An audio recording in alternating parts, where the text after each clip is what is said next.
Hi, Max the dog trainer. I wanted to say thank you to Patricia and Seal for leaving comments on my last video. That meant a lot. Thank you very much. Dog training has made me very, very conscious of how I speak to myself, and especially speaking to myself positively. There's a story that I like very much about a teenage girl that goes up to her mom, and she's got pimples and braces, and goes, "Mom, how do I practice self-love?" And the mom goes, well, practicing self-love is like being in a relationship with yourself. And the daughter goes, ugh, can I just not call myself back?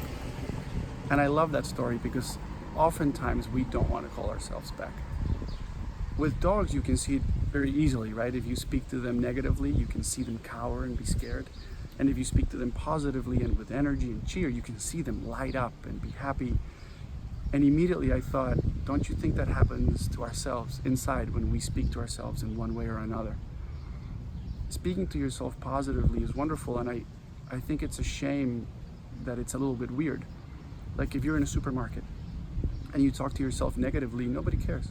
But if you talk to yourself positively, if you say, oh, I'm so glad I came here and I found this great food and it's gonna really nourish me, it feels weird. Like moms will shelter their children from you, you know?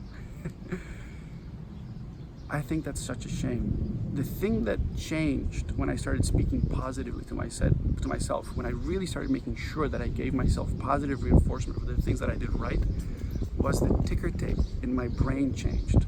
That negative ticker tape changed. There's a meme that goes around online all the time, which is, I want to go to sleep, and my brain goes, let's look at the things you've done wrong in the last 5 years. And that's automatic. And what I always wanted was the opposite. And now as I speak to myself positively, one of the things that changed is as I go to sleep, my brain goes, hey, let's look at the things you've done well today because you deserve that credit. There's a book called Chop Wood, Carry Water, which I love and recommend. And one of the exercises in it is before you go to sleep, write 25 things that you've done well today. And what I love about that exercise is that it forces me to give myself credit for things that I do for myself every day and don't give myself credit for. As I change that positive self-talk, all of that starts combining.